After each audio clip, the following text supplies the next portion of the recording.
땅콩을 재배하는 사람은 누구나 다 아는 사실이지만 땅콩은 낙화생, 꽃이 지고 나면 그 자리가 송곳처럼 뾰족해집니다. 땅속으로 들어가서 열매를 맺기 위해서입니다. 그렇지만 이런 자방병들은 단단한 땅속이나 일반 비닐을 뚫고 들어가지는 못하는 놈들이 많습니다. 보통 비닐은 얇은 것도 0.02에서 0.03mm, 땅콩 전용 멀칭 비닐은 그보다는 배나 얇은 0.01에서 0.015mm입니다. 전문 농가야 당연히 일손을 들기 위해 전용 비닐을 사용하지만 우리 같은 텃밭 농가는 일반 비닐을 까니 꽃이 피면 바로 걷어내어야 합니다. 우선 비닐을 걷어내고도 얼마 지나지 않아 해야 할 일이 있습니다. 바로 북독기, 북주기입니다. 땅콩은 한 포기당 평균 400~500개의 꽃을 피우는데 이 중 우리가 먹을 수 있는 열매로 가는 것은 그 10분의 1은 40~50개라고 합니다. 그보다 더 많이 수확하는 것은 품종이나 일조량에 따라 다르고 또 같은 조건이라도 북독기를 얼마나 효율적으로 하는가에 따라서도 차이가 많이 나겠죠. 아무리 텃밭 땅콩이라고 하더라도 남이 그렇게 하라고 한다고 하지 말고 이런 자방병들이 땅속으로 들어가면 어떻게 열매로 이어지는지는 확인해 봐야겠죠. 길다랗게 송곳처럼 딱딱한 것이 땅속으로 들어가면 그 끝이 이렇게 부풀어집니다. 미리 땅속을 파고든 놈은 벌써 콩만큼 커졌네요. 이것이 점점 커져서 2알, 3알, 때론 한 알이든 열매로 변하고 또 그 껍질이 그물맥을 이루면 다 익은 거죠. 비닐 걷기, 북독기 등 일련의 작업에서는 그 시기와 방법 등 모든 것이 제대로 맞아야 효과를 볼 수 있습니다. 어쩌면 가장 중요한 것이 작업 시기인지도 모릅니다. 제때 하지 않으면 실기하기 쉽기 때문입니다. 비닐 벗기는 것도 늦어지면 위에 땅콩 그물이 너무 커서 잘 벗겨지지 않습니다.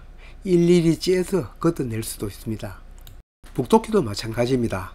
북독기의 목적은 땅콩 스스로 자방병이 땅속으로 쉽게 파고들고 또 미쳐 들어가지 못한 놈들은 흙을 덮어 열매가 맺히게 하기 위함입니다.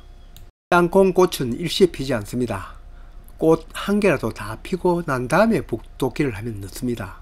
땅콩은 꽃이 핀 지 8~90일이 되어 여물어져서 수확합니다. 땅콩 꽃이 피면 자방병으로 변하는데 한 일주일, 그러니까 수확 7~80일 전에 땅콩꽃이 피어있든 말든 북독기를 해야 합니다. 어차피 그때까지 자방병으로 변하지 않은 것은 나중 수확 때 다 여물지 못한 물땅콩입니다. 하긴 땅콩 수확도 농가마다 다릅니다. 어떤 이는 추석 무렵에 수확을 하고 어떤 곳에서는 10월 훨 넘어서 땅콩잎이 누러질 때까지 수확을 하는 곳도 있으니 수확 예상 날짜를 생각해서 북독기 시기를 정하는 것이 좋습니다. 수확 시기는 지역에 따라서도 또 농부의 필요에 따라서도 다르겠습니다. 만약 10월 1일 기준으로 한다면 역산하여 9월 8을 하고 7월에 20일을 더하면 7월 초순까지 마치는 것이 중요합니다. 지금 이 땅콩 캔 날짜가 10월 8일입니다. 여기에 맞춘다면 늦어도 7월 중순까지는 북독기를 해야 하겠죠. 만약 추석 무렵에 캘 것 같으면 보통 추석이 9월 중순이니 7월 초순에서 보름을 당기니 6월 중하순까지는 마쳐야 합니다. 그럼 땅콩 수확 시기를 더 늦추면 어떨까?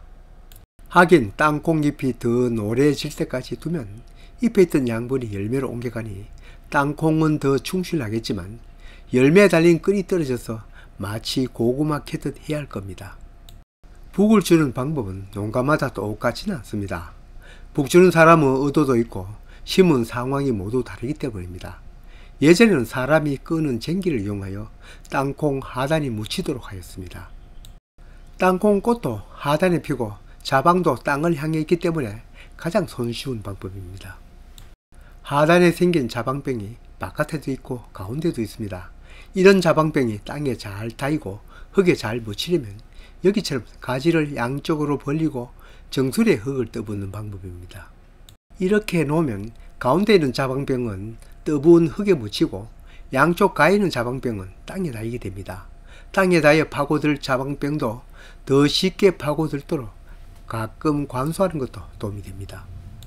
다 아는 사실이지만 땅콩에 흙을 떠부어 북돋기를 할 때는 절대로 잎을 묻어서는 안됩니다. 잎이 있어야 떠부어 파고든 자방에 양분을 보낼 수 있겠죠. 땅콩 줄기 중 꽃이 피는 하단만 묻어줍니다. 하긴 자방이 굵어지기 위해서는 여느 작물처럼 물이 필요합니다. 땅콩도 열매가 커가는 동안에는 광합성을 돕기 위해서 다른 때보다 물이 더 필요합니다. 땅콩은 잎에서 만들어진 광합성 양분으로 커가고, 그 광합성 양분 태양에너지를 이용하여 물과 공기 중 이산화탄소로 이루어집니다. 여기 우리처럼 일조량이 적은 곳에서는 제가 매일 땅콩밭에 매달려도 다른 곳보다는 수확량이 많지 않습니다. 비록 팔아먹을 것 없는 텃밭 농사이지만 성적에도 반영되지 않은 쪽지 시험도 학생들이 최선을 다해 문제를 푸는 것과 같은 정성입니다. 금방 설명드린 북돋기 방법도 혹골일 때는 적합한 방법이지만 격골일 때는 서로 부딪힙니다. 이럴 때는 한 포기 줄기를 반으로 갈라 눕히지 말고 통째로 바깥쪽으로 눕혀 흙을 덮으면 됩니다. 이 외에도 머리 쓰면 다른 좋은 방법도 있을 것입니다. 어떻게 하든 자방병이 땅에 닿이거나 묻히도록 하면 됩니다. 물론 이것만 필요한 것은 아닙니다. 당연히 우비로도 때맞춰 줘야죠. 이때에는 땅콩잎이 아주 연하지 않은 이상은 가리 중심 우비료를 줍니다. 작물 우비료는 땅 속에서 빨리 사라지는 질소와 가리를 보충해 주는 건데, 초기 거물을 키울 때는 질소의 비중을 높이고 후기 열매가 비대할 때는 가리 비중을 높이는데, 이것도 상황에 따라서 조절하면 되겠습니다. 그러니 뭘 하나 하더라도 왜 하는지에 대한 원리는 필요하고, 그 원리만 알면 언제나 내 의도에 따라 더 잘 할 수도 있습니다. 땅콩 캐는 시기는 앞에서도 잠깐 언급했지만 잎에 있던 양분이 열매로 어느 정도 갔을 시기인데, 다 가도록 기다리면 앞에 얘기처럼 열매끈이 떨어지고, 일찍 캐면 당연히 물땅콩이 많고 수확량이 적습니다. 이 땅콩 모습이 작년 10월 8일 수확 직전의 모습입니다. 땅콩 모습이 이보다 더 오래되면 아마 땅콩 끈이 떨어져 포기를 뽑고도 땅속을 뒤져야 할 것입니다.